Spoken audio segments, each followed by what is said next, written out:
Good morning. Welcome to the 7th iteration of Youth Denver. It's an honor to have you here. Hope you like this second iteration of having our new venue. The Sportscast will always be in our hearts. This is a special time in the history of Youth Denver and Ethereum Denver, as John was alluding to. So the Ethereum Denver meetup started 10 years ago, 2014. The idea was basically, hey, there was a good Bitcoin community in Denver. This tech called Ethereum looks pretty cool.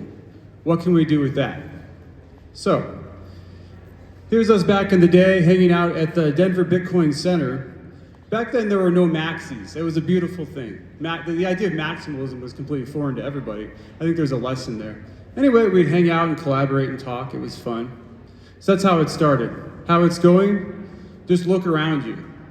Holy crap, like something is going on here. I don't think it's hyperbole to say that this is a countercultural phenomenon. We've tapped into something here at ETH Denver, and more broadly, as a society, as humans on this planet. Something is going on. It's worth asking then, what is special about this? How did this happen? I think one really cool thing is we've tapped into a successful formula here. How did it start? A grassroots community, passionate grassroots community here in Denver. Also, where my Boulder blockchain homies at? Also, yes, there they are. Very vocal. To that, we added an incredibly ambitious vision, courtesy of John Pollard. John showed up, said, guys, let's do a really big hackathon. Let's invite people from all over the world. Let's shoot for the moon. To that, we added an incredible team of contributors and volunteers and collaborators. So the first ETH Denver rolls around, and it turns out it's actually incredible.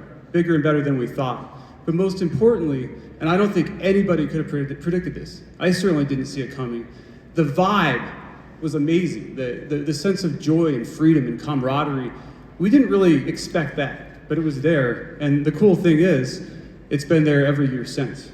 And ultimately, it's you guys, the attendees, that truly create that vibe and make it special. So thank you.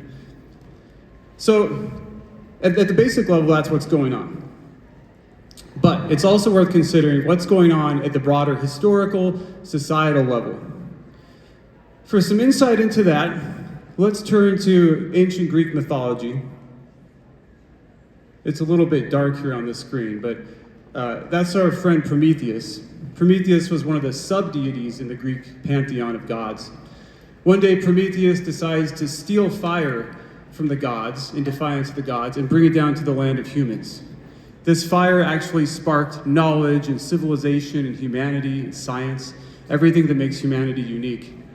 So, pretty good move, right? And in response to this, you think the gods above him would have said, dude, Prometheus, you get like a badge or something, or an Olympic medal, good job. Instead, this was the reward that Prometheus got. He defied the gods, defied centralized authority, and was sentenced to have his liver eaten out by an eagle. That's pretty metal, isn't it? To make things worse, his liver would regenerate every day, as livers do, and the eagle would eat it out again. And this was his fate, repeated liver eating. So, not great. You might be wondering though, that's nice, but what the hell does this have to do with decentralization? I think there's a lesson here about humanity and how we're programmed, historically and in modern times. If you think about it, we're born into a world where centralized authority is a thing. We're also taught from a very early age, in school, and then growing up, into college, university, the job market, being part of culture, there's corporations, there's governments. It's best to conform to these things. You know, you can kind of do your own thing, but it's best if you sort of follow the path. Centralized institutions are necessary for humanity. Without it, it would be anarchy, chaos, blood in the streets. And certainly, centralized institutions have played an important role, and not all bad. There's just one problem. Much like Prometheus here, humanity has wound up on its back, getting its liver eaten out by an eagle due to this dynamic. One problem is you have authoritarianism. More humans live in authoritarian regimes and are less free today compared to 20, 30 years ago. This is a problem. It gets worse. In the 20th century, for example, centralized institutions and concentrated power brought us 2 world wars, Holocaust, genocides. brought the human race to the brink of nuclear annihilation. This is the ultimate outcome, the inevitable outcome, I think, of concentrated power. There's something about human nature, this is what it leads to. So you're probably thinking, Kent, dude, this is the opener and you're very bleak right now. All right, allow me to shift the vibe. I'm actually an optimist. I think someday humans will go to the stars.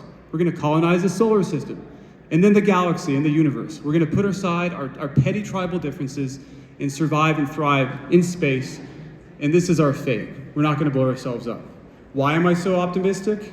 Decentralization. Finally, humanity has an alternative to the ossified, centralized institutions that have created many problems in the past.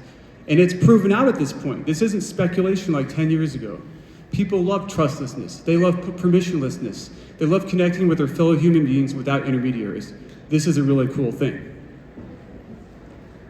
The thing is, at this point, the onus is on us. If we're gonna build alternatives to these institutions, or at least make these better as well, we have to do our part to build better. The onus is on us.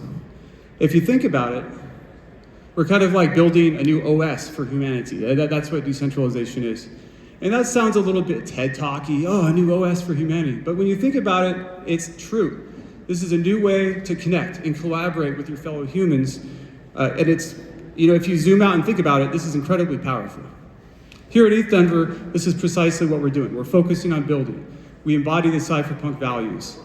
There's no gatekeeping. ETH has always been free to attend. Anybody can come. There's no maxis here. I know there's many projects here from different ecosystems. This is the antithesis to maximalism. We have a lot to learn from each other, even if we disagree. Sharing ideas together, we have much to learn from each other. There's many showing points of perspectives. One of the things I dislike about crypto this day is it's very Twitter driven. It's about influencers and follower counts and very loudly shared opinions. And this is not good discourse. Back in the day, things were shared on Reddit, more on Ethereum. I miss that, actually. This is a bit of a throwback here at ETH Denver. You'll see lots of great talks. It's amazing. Definitely check out the talks. Finally, we have over 115 countries represented here, humans united under the banner of BIDL. Anyway, I've talked long enough. We have a lot to cover here. Oh God, I'm a minute over. Sorry, John. I will leave you with this. A lot of people from the outside view this industry as a big speculative casino. Focus on price too much and that happens. The true measure of our success, what we're building, is what we're doing, making the world a freer place, a more peaceful place, a more prosperous place, and a better world. Is it putting us on the path to the stars? If we're creating better alternatives, then hell yes, we're winning. We'll check back in 10 more years, but I'm optimistic. Thank you.